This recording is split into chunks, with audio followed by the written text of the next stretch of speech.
One fine morning, Lee Abbott, the proud father of 3 children and husband to a beautiful woman named Evelyn, walks into a store to buy some fruits. The news reports a massive accident in China due to unknown objects falling from the sky. He doesn't give much attention to it and heads straight to the baseball game, where his son Marcus is about to participate. The entire family cheers for him, but he misses the first 2. But before striking the third one, he sees meteors falling from the sky. Lee is with his daughter Reagan, and Evelyn is with her son Marcus and Beau. The Earth is attacked by aliens who are strong enough to wipe out most of humanity. They have an impenetrable armor like skin which can withstand bullets and explosions. They hunt by tracking their prey using their highly advanced hearing capabilities.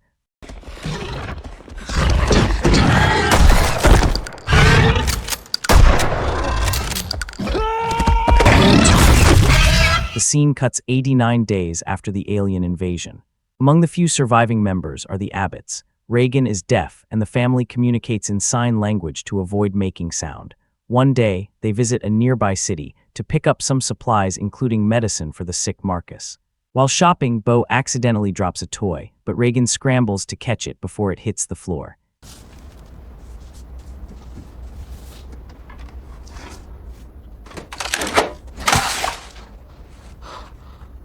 Evelyn urges the family to return home, but just then, Beau shows them his new toy rocket. Lee immediately pulls out the batteries and warns him against using it. Post this, they depart, but Reagan sneaks the toy to her little brother, and he grabs the batteries. Lee is guiding Marcus, while Reagan and Evelyn carry backpacks, followed by Beau, who is playing with his toy. But while they are crossing a bridge, he casually inserts the batteries, and the toy makes a spaceship-like sound.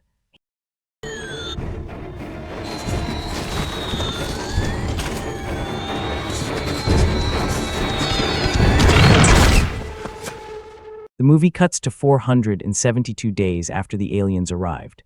The Abbotts are well settled in their family farm.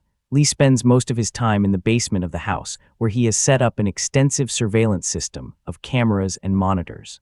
He also has a radio which he uses in the hopes of contacting any other survivors, but fails, and with each failure, strikes off the channels one by one. He has noted down all the strengths of the creatures. He knows that they are blind and rely purely on sound vibrations to communicate with each other and also track humans and animals. He is working on a cochlear implant, which will help Reagan regain her hearing ability. But Lee has never recovered from his son's untimely demise. He spends his leisure time reminiscing about Beau and regrets not being able to save him. Upon nightfall, he lights a fire atop the grain silo, which is followed by distant flames lit by other survivors. The couple is expecting their 4th child. Hence, they have set up a soundproof crib, equipped with oxygen mask, to muffle the sound of their future child. That night, after a silent prayer, they quietly eat food on lettuce leaves instead of plates. Afterwards, Reagan and Marcus play Monopoly, but he accidentally knocks over a lantern, setting the rug ablaze, prompting Lee to put out the fire, but he creates a lot of noise in the process.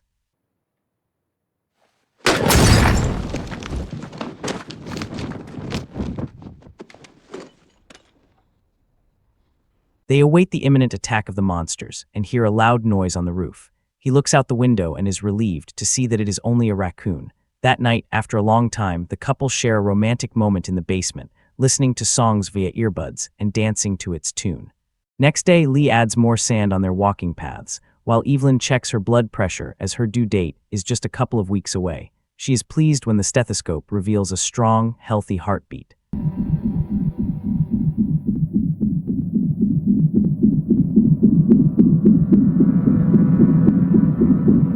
We also learn that for some reason, Lee has forbidden Reagan from entering their basement, which infuriates the little girl. He shows her the new cochlear implant and wants to put them on her, but she stops him, believing that it will not work. Despite that, Lee hands her the device and prepares to go fishing. Reagan wishes to accompany him, but Lee assigns her to look after Evelyn and takes Marcus along with him. Disheartened, she runs back to her room and tries on the implant, but is devastated to find that they don't work.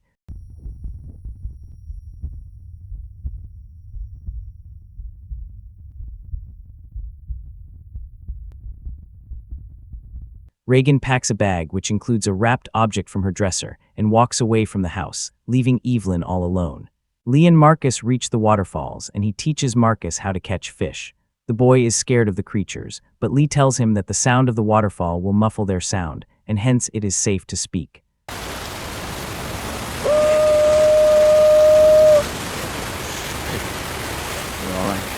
Marcus asks him if he blames Reagan for Beau's death, but Lee denies. He admits that he loves her, and Marcus requests him to let Reagan know how he feels about her.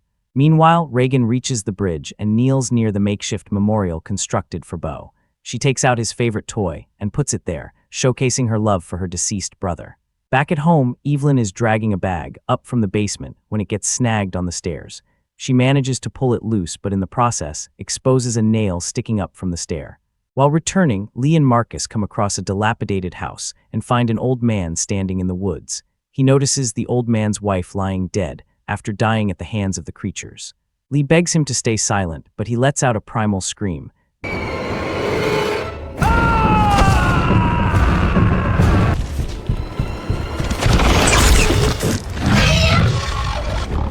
Meanwhile, Evelyn's water breaks. She heads down to the basement, but unfortunately gets impaled on the nail. She manages to suppress her scream, but drops a picture frame, effectively drawing an alien into the house. Evelyn grits her teeth and switches on the red light bulbs which run across the property, signaling imminent danger. She then searches the shelves for a mechanical kitchen timer, while a creature slowly walks down the stairs into the basement, listening for any evidence of life. When the timer goes off, she runs for her life, but finds another creature lurking outside. She heads to the bathtub and prepares for childbirth, while one of the creatures menacingly approaches the bathroom.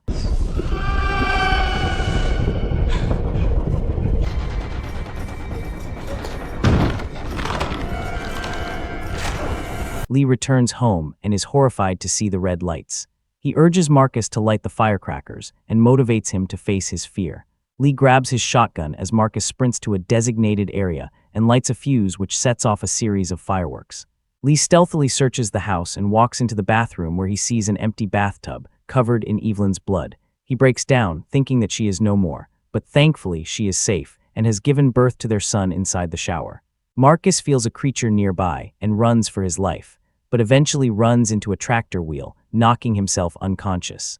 Reagan, who was sleeping near the bridge, returns home, only to find a flashlight in the cornfield, but she fails to hear the alien coming up behind her. Surprisingly, as the alien approaches, Reagan's cochlear implant emits a high-pitched sound, forcing it to retreat.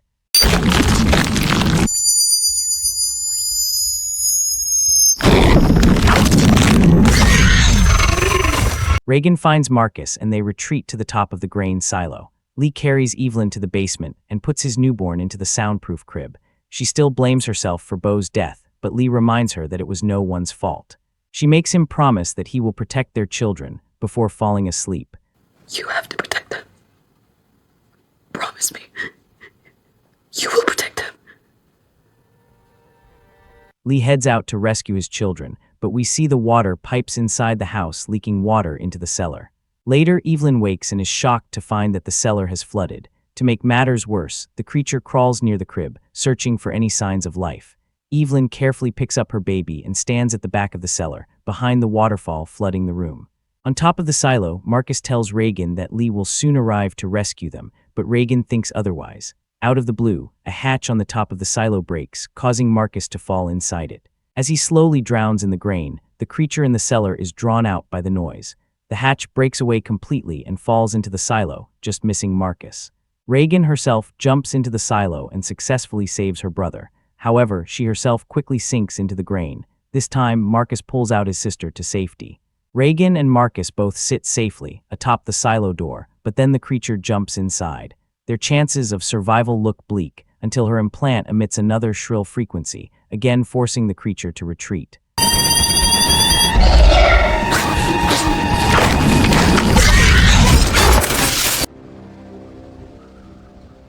They run out of the silo and reunite with their father, who is relieved to see them safe. But their reunion is cut short when they hear another alien approaching their location. They hide inside a truck while Lee arms himself with an axe. One of the aliens attacks Lee, leaving him gravely injured before attacking his children. Lee uses sign language to tell Reagan that he loves her and has always loved her.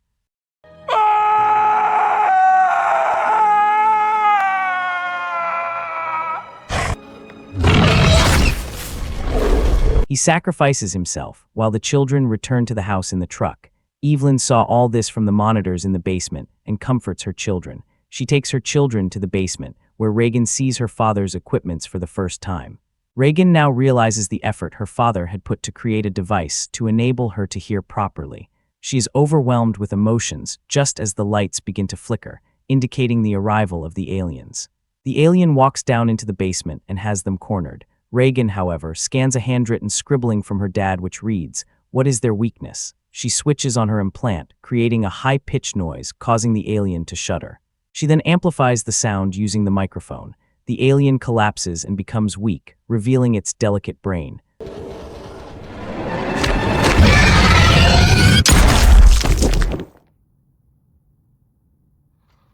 The sounds of the gunshot has attracted a few more aliens who are seen approaching their farm, but this time, the Abbotts are ready.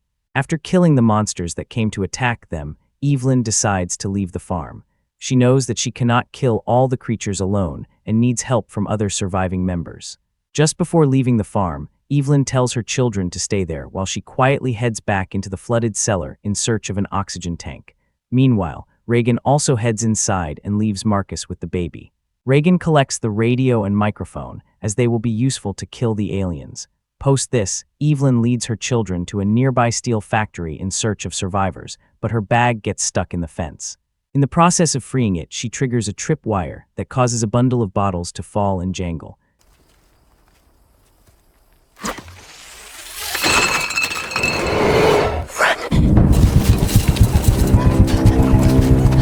Sure enough, an alien starts chasing the family. While running, Marcus gets trapped in a bear trap and lets out a loud scream.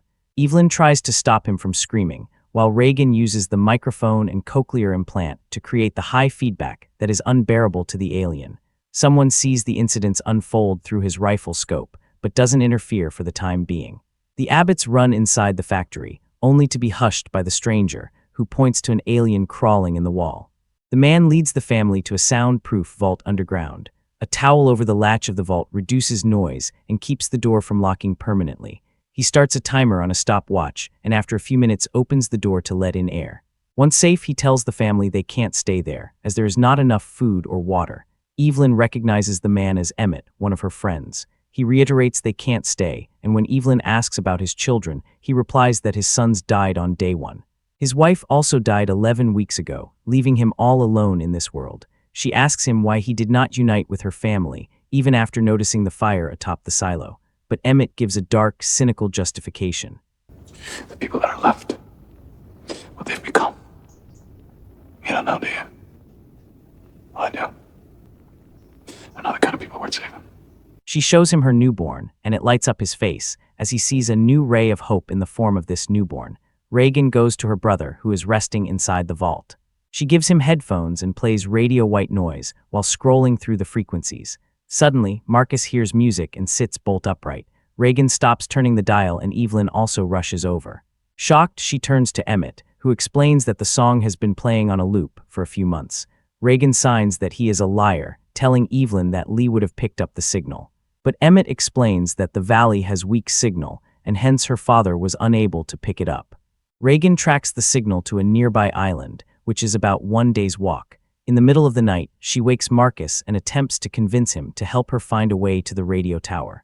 She wants to get to the radio station so that she can use the station to transmit the high-frequency noise which her hearing aid produces. Marcus is skeptic and does not want her attempting such a risky mission. In the middle of the night, she ventures out, leaving a note for Marcus which says, "Keep listening." He immediately calls Evelyn and reports the situation. Helpless, she pleads with Emmett to go and search for her daughter. Meanwhile, Reagan comes across a derailed train and climbs aboard the front carriage. Inside, she finds several dead bodies in the form of skeletons. She tries to grab a first aid kit for her brother, but struggles to open the door. She eventually reaches the box and takes it, but the skeleton of the dead driver falls on her, causing a fright, and she screams. The scream draws an alien, and Reagan is trapped, struggling to hold the hearing aid to the microphone in one hand and operate the shotgun in the other. Luckily, Emmett arrives and shoots the creature dead.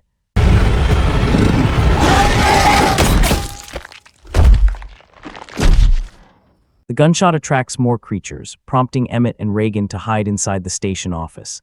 Emmett explains that he is here to take her back, but she refuses. She explains her plan to him and says that in the past, when his wife died, there wasn't anything he could do, but now there is. Her words seem to have touched a weak spot inside him, and he finally decides to help. Back inside the factory, Evelyn is worried as Marcus's foot is swelling. The boy needs medicines to recover from the injury, and the baby needs more oxygen cylinders. Marcus is hesitant to let her go, but Evelyn makes him understand that his condition will only become worse unless his leg is treated. She heads out, leaving her 2 children inside the vault. Along the way, she passes the bridge where Beau died. She cries while touching the photographs and places her wedding ring atop the cross, as if bidding farewell to Lee.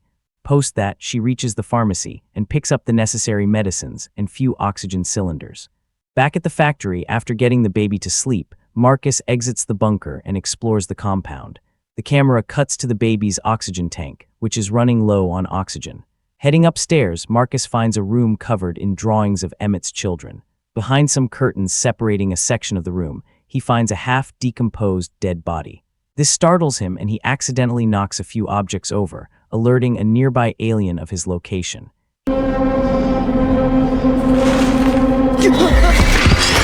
He runs back to the basement, grabs the baby and puts him in the vault. Before the alien approaches, he is able to get into the vault and close the door. But the towel is not over the latch, leading to the door locked shut, unbeknownst to Marcus. By nightfall, Emmett and Reagan reach the docks and search for a boat, which they can take to reach the island. They find a little girl, sitting motionless. Emmett goes up to her, but she suddenly traps him in a noose. It's okay. It's okay. Hey, look at me. Several feral people appear from the bushes nearby, who tie netting around Emmett's neck and begin to search Reagan for supplies. They steal her hearing aid and begin to lead her away. But just then Emmett signs dive to Reagan and springs to action.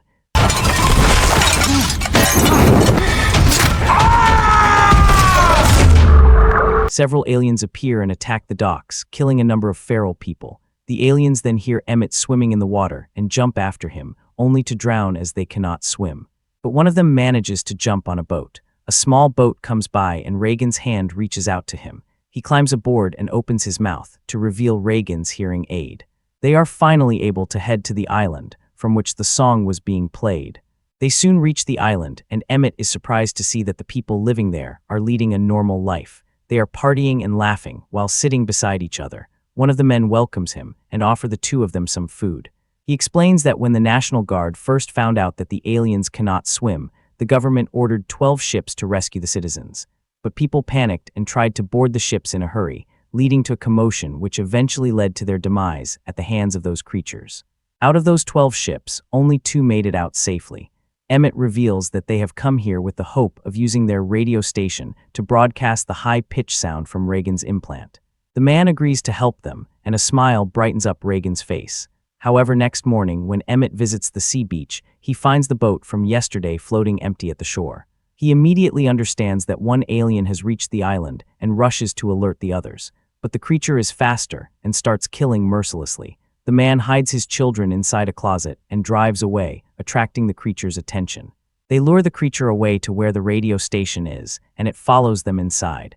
Meanwhile, Marcus is struggling to breathe and sees from the watch that he needs to open the door. He struggles to open the door, but after some time, he gives up. He opens the baby's trunk to find the baby screaming. With a heavy heart, he starts sharing the oxygen with the baby until he falls unconscious. Fortunately, Evelyn returns with the supplies and hears an alien inside the basement. She tries to explode the alien by shooting an oxygen tank, but it remains unscathed.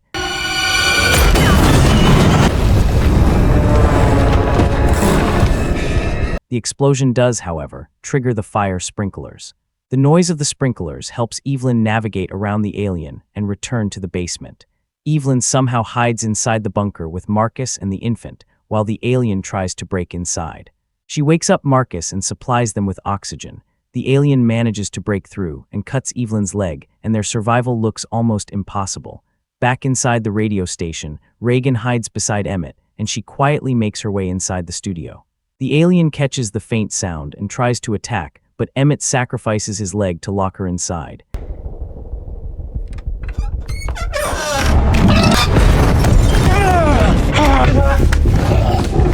She puts her implant near the microphone and broadcasts the deadly sound, making the monster weak with each passing second. She tiptoes near it, picking up a nearby rod and shoving it deep inside its head.